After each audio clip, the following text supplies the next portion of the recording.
بادشاہت سے درویشی اچھی۔ حضرت ابراہیم بن ادم رحمۃ اللہ علیہ 3 صدی ہجری میں بہت بڑے صوفی اور اللہ والے بزرگ گزرے ہیں۔ کہتے ہیں کہ پہلے وہ طرح کے بادشاہ تھے اور بڑی شان و شوکت سے حکومت کر رہے تھے، لیکن ایک دن ایسا آیا کہ ان کے دل کی دنیا بدل گئی اور انہوں نے بادشاہت پر لات مار کر درویشی اختیار کر لی۔ پھر ساری عمر دین کا علم سیکھنے اور سکھانے، اللہ کی عبادت کرنے اور محنت مزدوری کر کے روزی کمانے اور لوگوں کی خدمت کرنے میں گزار دی۔ ابراہیم رحمۃ اللہ علیہ نے بادشاہت کیسے چھوڑی، اس کے بارے میں یہ کہانی مشہور ہے کہ ایک رات کو عالی شان محل میں سو رہے تھے کہ آدھی رات کے وقت محل کی چھت پر کھٹ پٹ کی آواز سن کر ان کی آنکھ کھل گئی۔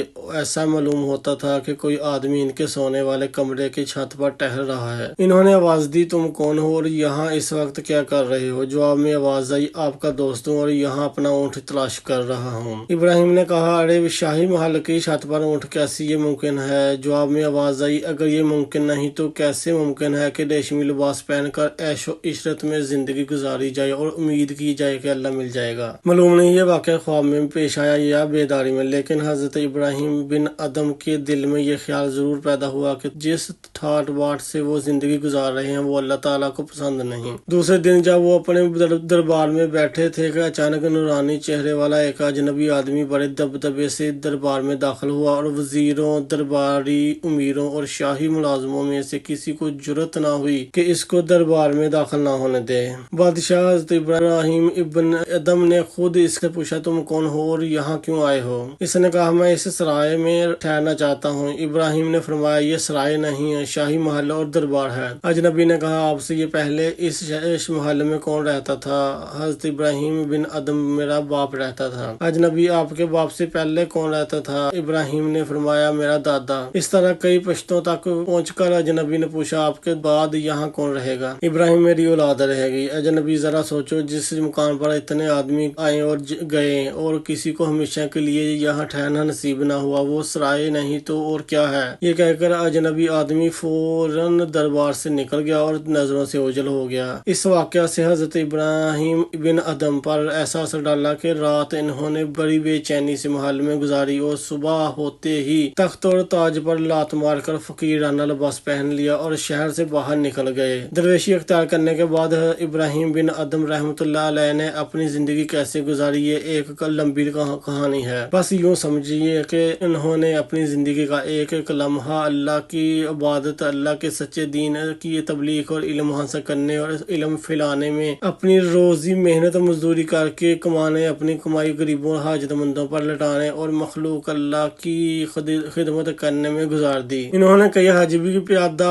کیے اور سال سال تک حرم شریف میں جارو دیتے رہے۔ اپنی پاکیزہ زندگی کی بدولت وہ اللہ تعالیٰ کے خاص بندوں میں شمار ہونے لگے اور لوگوں کی نظروں میں بھی ان کو بڑا بلند مقام اور مرتبہ حاصل ہوا۔ ہر روز 200 لوگ ان کی خدمت میں حاضر ہوتے، ان سے ایمان کو تازہ کرنے والی باتیں سنتے اور اپنی زندگیاں سدھارنے کی کوشش کرتے۔ کہتے ہیں کہ بہت سے لوگ ان کے مرید بھی بن گئے تھے، لیکن وہ اپنے مریدوں سے کچھ نہیں لیتے تھے، بلکہ اپنی کمائی کا ایک حصہ وہ اپنے مریدوں کو کھلانے پلانے میں خرچ کر دیتے تھے۔ جن کتابوں میں اللہ تعالیٰ کے نیک بندوں کے حالات بیان کیے گئے ہیں، ان میں حضرت ابراہیم بن ادم رحمۃ اللہ علیہ کے بہت سے اقوال ملتے ہیں۔ ان میں سے کچھ یہ ہیں۔ ایک دفعہ حضرت ابراہیم رحمۃ اللہ علیہ سے پوچھا گیا کہ کسی شخص کو یہ کیسے معلوم ہو سکتا ہے کہ اس پر اللہ تعالیٰ کی رحمت کا دروازہ بند ہو چکا ہے؟ انہوں نے فرمایا، جس شخص کا دل 3 حالتوں میں اللہ تعالیٰ کی طرف نہ ہو تو یہ اس بات کی نشاندہی ہے کہ اس پر رحمت کا دروازہ بند ہو چکا ہے۔ اول، قرآن پاک کی تلاوت کے وقت۔ دوم، نماز پڑھتے وقت۔ سوم، اللہ تعالیٰ کا ذکر کرتے ہوئے۔ مطلب یہ کہ ہر حالت میں اللہ تعالیٰ کو سچے دل سے یاد رکھنا چاہیے، ادھر ادھر کی باتوں کی طرف دھیان نہیں دینا چاہیے اور یقین رکھنا چاہیے کہ اللہ تعالیٰ اس کا ہر کام دیکھ رہا ہے اور جو کچھ اس کی زبان سے نکل رہا ہے اس کو سن رہا ہے۔ ایک مرتبہ کسی نے حضرت ابراہیم رحمۃ اللہ علیہ سے پوچھا، حضرت قرآن مجید میں اللہ تعالیٰ نے فرمایا ہے کہ میں دعا کرنے والے کی دعا قبول کرتا ہوں، پھر کیا سبب ہے کہ بعض دفعہ ہم برابر دعا کرتے ہیں لیکن ہماری دعا قبول نہیں ہوتی؟ ابراہیم بن ادم رحمۃ اللہ علیہ نے فرمایا، بھائی سنو، دعا قبول نہ ہونے کی تو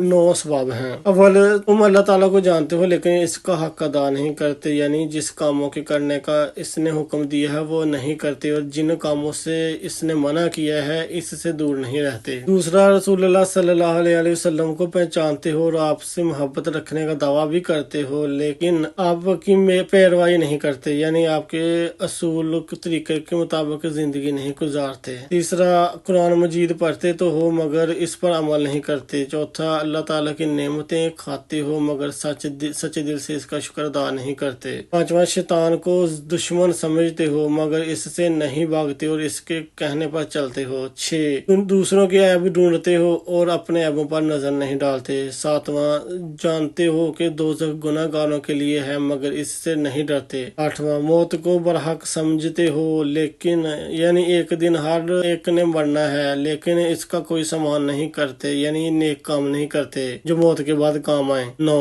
اپنے پیاروں کو اپنے ہاتھوں سے زمین میں دفن کرتے ہو لیکن ان سے نصیحت حاصل نہیں کرتے۔